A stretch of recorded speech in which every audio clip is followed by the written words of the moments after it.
Hello student, आज आपण पाहणार आहोत टॅपरूट म्हणजे काय, त्यानंतर फायबर्स रूट म्हणजे काय त्याविषयी माहिती शिकणार आहोत आणि त्याचबद्दल डायकॉट म्हणजे काय आणि मोनोकॉट म्हणजे ते सुद्धा पाहणार आहोत. या ठिकाणी विद्यार्थी मित्रांनो, या ठिकाणी जे लीव्ज दिसत आहे, आता याच्यावर तुम्ही पाहू शकता या लीव्जवर तुम्हाला वेन्स दिसत आहे आणि त्या पूर्ण वेन्स ह्या एका जाळ्यासारखं पसरलेलं आहे, तर त्याला म्हटलं ते रेटिक्युलेट वेन्स. आता रेटिक्युलेट वेन्स जर असेल तर त्याचं जे सीड्स असेल, या झाडाचं जे सीड्स असेल हे असते डायकॉट. म्हणजेच काय, तर या सीड्सचे जे प्रकार असते तो जो भाग असते दोन पार्टमध्ये विभागला जाते आणि जे याचे जे रूट्स असते तर त्याच्या रूटला म्हटलं ते टॅप रूट. म्हणजेच हे जे रूट असते या झाडांचे हे खूप दूरपर्यंत पसरलेले असतात.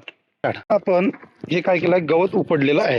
जर तुम्ही पाहाल तर याचं जे लीव्ज दिसत आहे, या लीव्जवर तुम्ही जर याच्या वेनेशन पाहत असाल तर पॅरलल वेनेशन आहे आणि याचे जे रूट दिले आहे, तुम्ही पहा याचे रूट जे दिले आहे हे कशा लहान लहान रूट आहे, तर याला म्हटलं जाते फायबर्स रूट. ओके, तर याचे जे सीड्स आहे, याचे जे सीड्स आहे याचे दोन इक्वल पार्ट पडत नाही, म्हणून त्याला म्हटलं ते मोनोकॉट. म्हणजे आजच्या व्हिडिओमध्ये आपण पाहिलं आहे डायकॉट म्हणजे काय, मोनोकॉट म्हणजे काय, टॅपरूट म्हणजे काय आणि फायबर सूट म्हणजे काय, याचं आपण पूर्णतः एक्झाम्पल आपल्या व्हिडिओच्या माध्यमातून आणि ते सुद्धा एक्सपेरिमेंटमधून पाहिलेलं आहे. आणि तुम्हाला जर आमचे व्हिडिओ आवडत असेल तर तुम्ही माझ्या चॅनलला लाईक करू शकता, सबस्क्राईब करू शकता. थँक्यू.